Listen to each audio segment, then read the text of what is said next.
Okay, everybody, welcome again to Marketing Management Money. And today we are with Ryan, and Fiona. So this is actually going to be a pretty interesting episode. We have brought in the Millennial Money Woman, and she's going to be talking. So honestly, we like to think that we have a lot of expertise in what we do. One of the things that we lack in is ownership of a female business. I don't know, Owens, have you ever? Well, I mean, I have my moments, but most of the time not. Yeah, so neither of us have ever owned a female business, but Fiona with the Millennial Money Woman has. So she actually... she's come to us. She owns the Millennial Money Woman.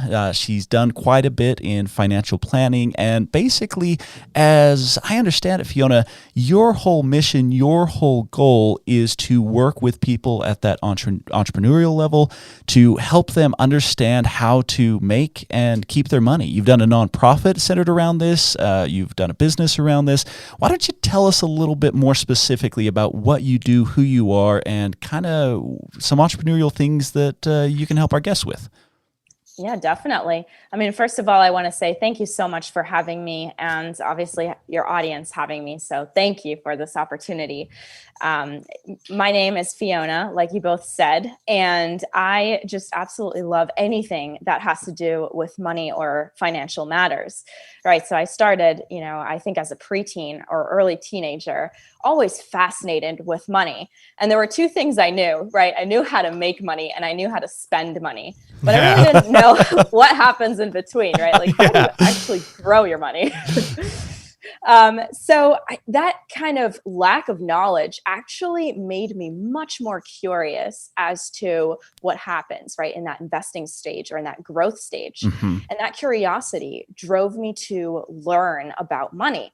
So ultimately, I earned my Certified Financial Planner certificate, my CFP, which is kind of the equivalent to being a financial ninja.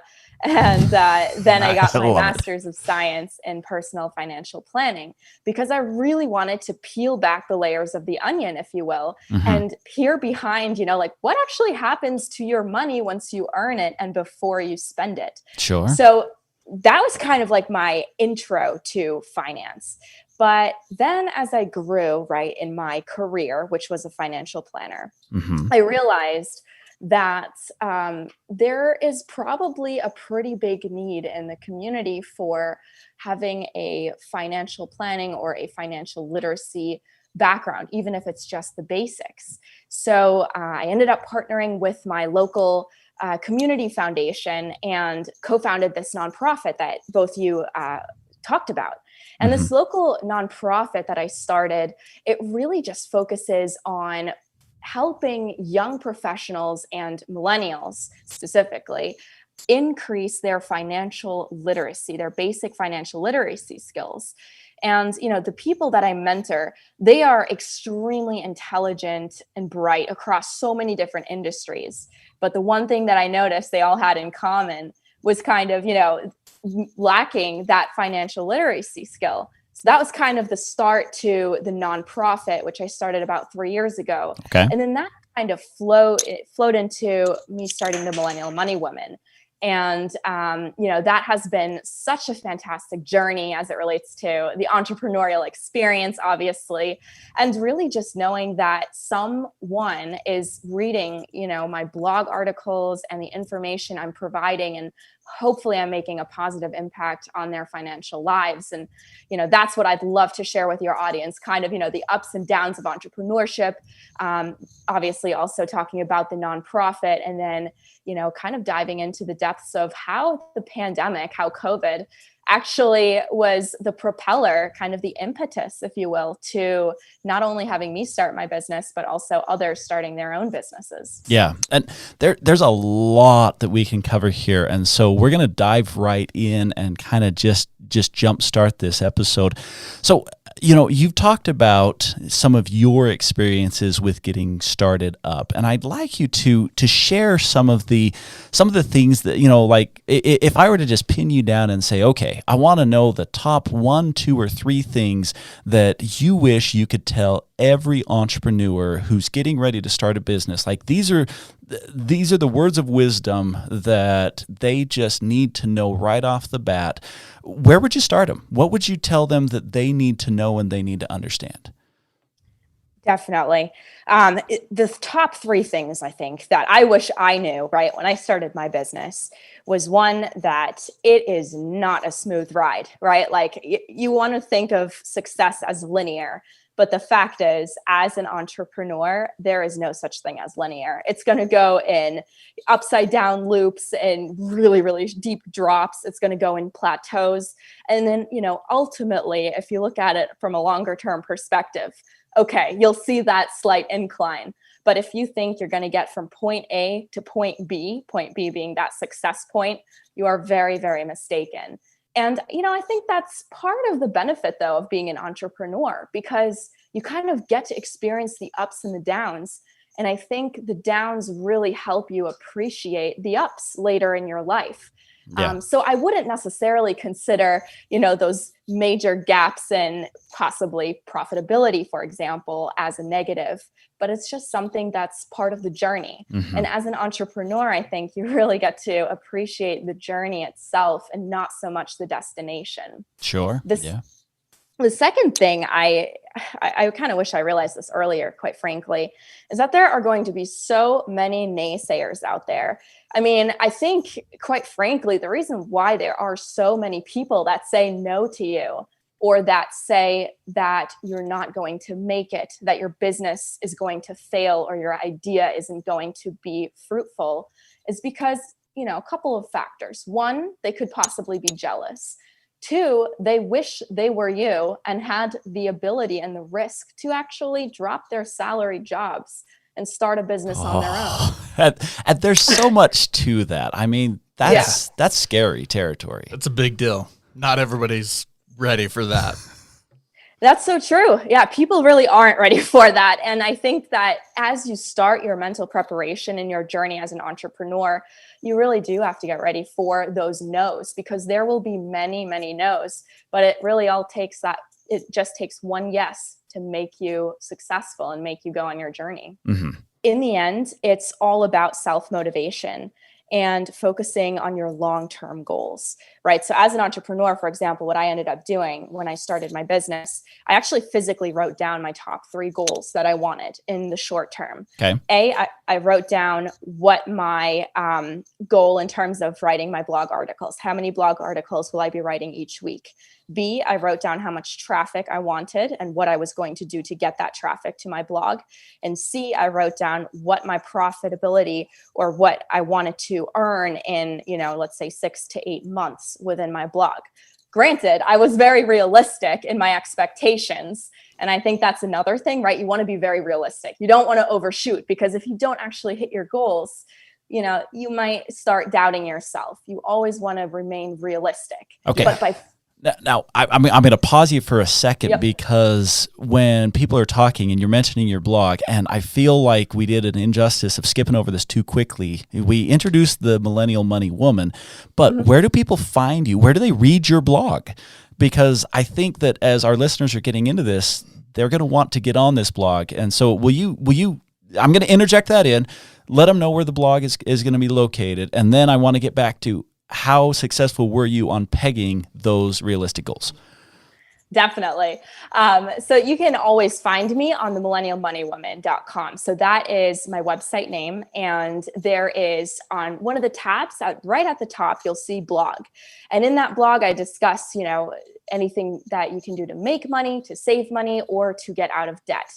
If you're a Twitter user, you can always find me on Twitter with my handle at @the_MMW. And if you prefer Pinterest, it's going to be the Millennial Money Woman.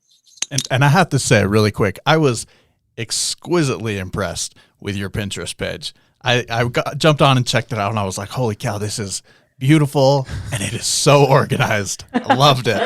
I think the correct terminology was we were exquisitely shamed with how how much better it looked than anything we put out there. For sure. Well, thank you for your kind words. I appreciate it. So if you're a Pinterest user and you're listening to this, jump on and check it out. It is immaculate. You'll love it. Okay. So we interrupted you, but let's go back to you were doing your goals. How successful were you in pegging that? Because, I've told businesses, hey, you got to have the end in mind. You got to put some goals down. You got to know what you're wanting. And I find that they have a hard time, they're all over the board with this. And it almost becomes a fruitless activity because they don't have some of the key ingredients that they need to have to make that goal planning process, that vision process work for them. And this seems like an area where you excel. So how did you do, and what can you recommend for others? Yeah, sure. I mean, to be very honest, I just bombed my goals, right? Okay, so everyone's human.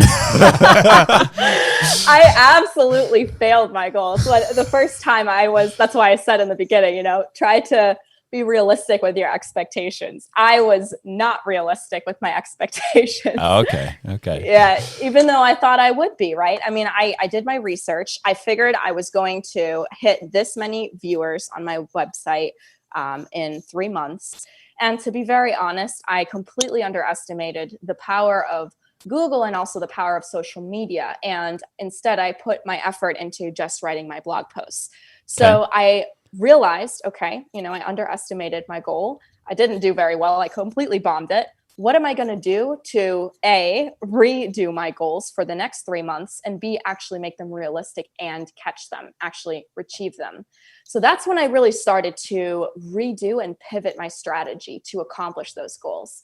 And that really included not only working on my blogs, but for example, focusing on SEO content, focusing on social media. So as you suggested, right, the Pinterest, I really focused on the Pinterest algorithm.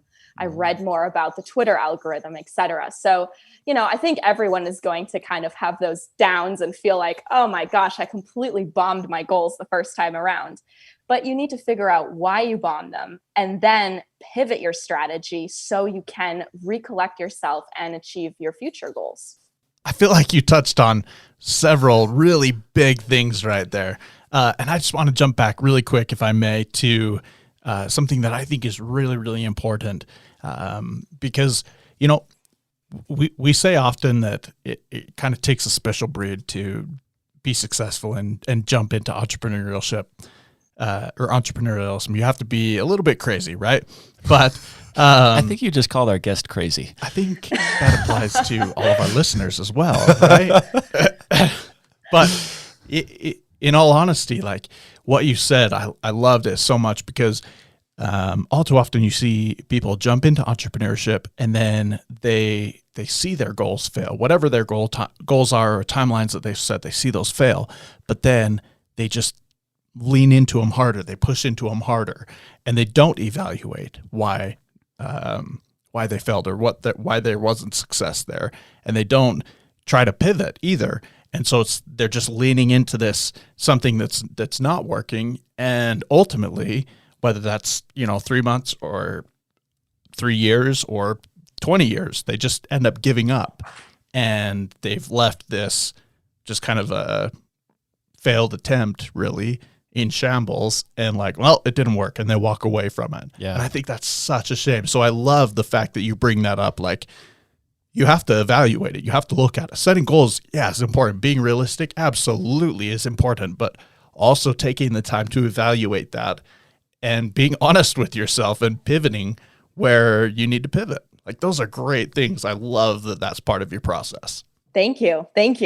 Yeah, it wasn't easy. I mean, I'm going to be honest, and it still isn't easy. Yeah. But I guess it's really just the journey. And I think, as you learn a little bit more about the entrepreneurial mindset, like what actually makes entrepreneurs like, Elon Musk or some of those other big names out there, why are they so successful when, for example, again, Elon, I think he lived off of hot dogs and oranges in the beginning. Like, yeah. how are they able to become so successful? And, I think part of that, like you said, kind of has to do with resilience, right? So they fail forward, even though there is maybe a missed opportunity or something that they completely bombed at and failed miserably, Right. they pick up the pieces, they analyze what they did wrong, what they could have done better, and then they slowly grow. They make small incremental changes for the better.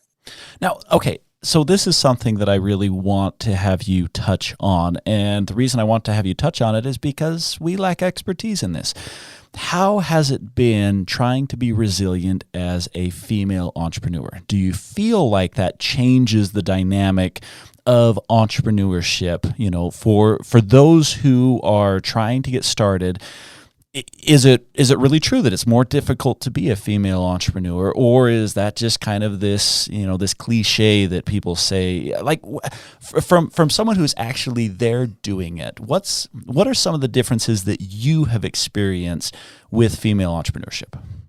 That's a great question, Ryan. So I think that one of the things that is really difficult for females, at least in entrepreneurship, taking for myself, it's just that uncertainty factor and that doubt factor. I think a lot of times females, especially myself, right, when we see failure, we really get down on ourselves. Like, what did I do wrong? I'm a failure. It's not the outside lying circumstance that possibly was the failure. It's me that's the failure. And so they really internalize it, right? And I think the fact that they truly internalize this sense of, regret and possibly letting others down, such as their family, could potentially lead them to not extracting the maximum out of themselves and the business. Now, that being said, though, female entrepreneurship really has increased by 3,000% since 1972. And it's, I knew it was staggering. A big number. I didn't realize it was that big. It's staggering. Female entrepreneurs own every 4 out of 10 businesses in America. So they have definitely, obviously, it surprised me too when I saw these statistics, but obviously they've taken a huge turn. They've made a huge U-turn, and now they're going for the better. But I think that, again, that self-doubt and the fact also that they have to spend a little bit more time dedicated to the family. I think on average, females spend about 6+ hours doing household chores and about 3+ hours doing childcare duties. That also filters into taking away time from their business. So all of these little external factors, right, they kind of play into why possibly some females might not excel as much as males in entrepreneurship. But I think down the road, the fact that females get that flexibility by being their own boss is a huge, huge factor why so many are flocking to running their own business. I read the statistic actually where 74% of females say that flexibility is more important than earning money. And that actually really shocked me. But, and that's a trend not only in females, but I've seen that in, society as a whole, where people are understanding the flexibility. The book, The 4-Hour Workweek, just totally exploded because it's this whole idea that you do not have to be a slave to this job, that you can have a life, you can have flexibility. And so I think that's fascinating, but I can see where you're saying that to the female population who typically have some of these responsibilities outside of their business that they need to take care of. I picture with my own kids, their schedule is demanding on their terms. And, you can't just automatically say, oh, well, I can help you once I'm off the clock. It's like, no, they've got soccer and wrestling and who knows, music. Going on right during the middle of the workday. Yeah. Right. And so that's really interesting. You make a great point, the fact that the world really is changing now with COVID, right? Especially where a lot more businesses and jobs are working from home. So that added flexibility really does promote an entrepreneurial sense between both men and women. Sure. Yeah. And now your business is very much digital. And Yes. so COVID has been different.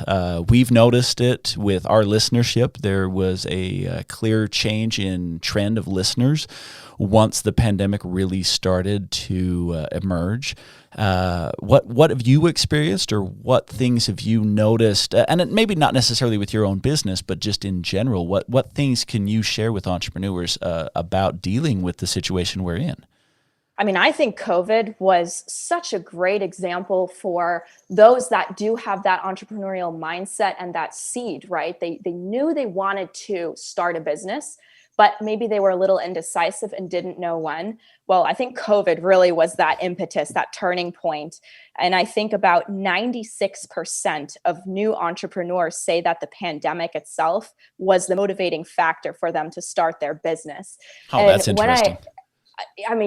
when I read that, I was astonished. I mean, it just shows that we were all waiting for some type of opportunity that would present itself to us to literally take the bull by the horns and create our own opportunity out of that.